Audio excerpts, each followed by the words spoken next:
Mr. Chairman, members of the committee, I'm Michael Carrigan, President of the Illinois AFL-CIO. The Illinois State Fed is strongly, and I repeat, strongly opposed to Senate Bill 1066, Amendment 2. I'm going to make some general comments, and then at some point I'd like to turn it over to the gentleman on my left, Mr. David Minchetti of Cullen, Haskins, Nicholson, and Minchetti, who've been longtime consultants to the Illinois AFL-CIO on worker compensation matters. It's already been identified in testimony that in 2005, as a result of the agreed bill process, there was a Worker Comp Reform Act passed. Again, as a result of the agreed bill process. That was agreed by labor, business, the trial lawyers, and all the usual organizations that are involved in the worker comp agreed bill process. Mr. Greg Bays with the Illinois Manufacturers Association and I, shoulder to shoulder, went into House committee and Senate committee and both testified in support of the worker comp bill that was passed again back in 2005. It was a joint product agreed to by both labor and management.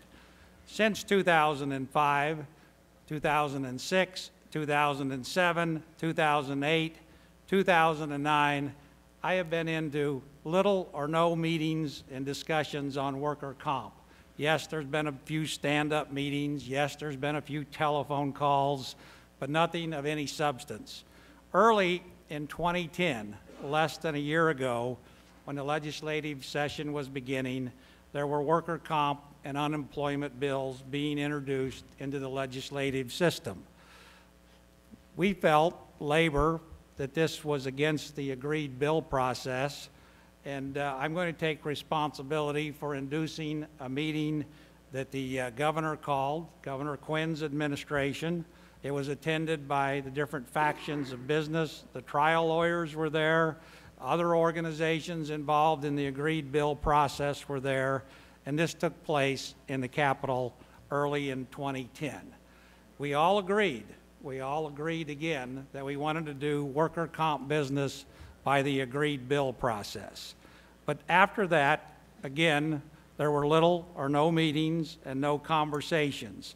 So years had gone by with no corrections made to the worker comp bill that again was passed in 2005. Then in November, the House and then separately the Senate announced special commissions on worker comp and their intent to hold hearings. I don't know the exact dates of when the House and the Senate announced their intentions, but I do know it was after November 2nd. For the most part, these hearings have been conducted in December of 2010 in about a 5-week period. Then more discussions have taken place this last week right here in the Capitol, and they haven't resulted in a worker comp agreed bill. I have to take exception to Representative Bradley's comments that labor agreed to this or the trial lawyers agreed to that.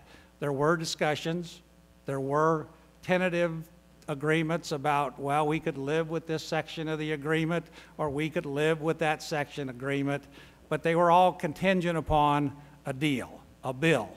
And those issues that we didn't resolve as a result had us at some point say, we can't agree to this, thank you, we tried, but no thank you. And so there is no agreement.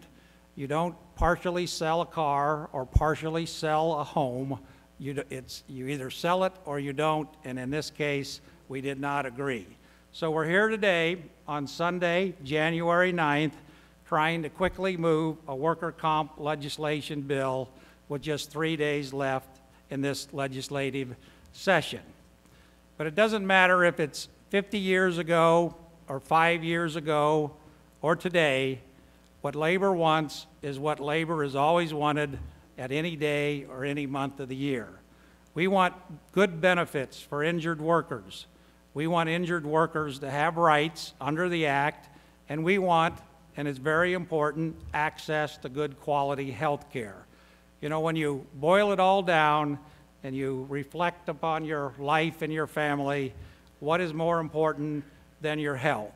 And when you're injured, your bills don't go away, you're off work, you're trying to get good quality health care so that you can get back to work as soon as possible.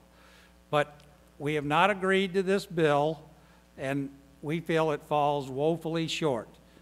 I have committed, and I commit again here and now, to the agreed bill process, but we just feel this has been moved along too quickly, and we're not able to support Senate Bill 1066.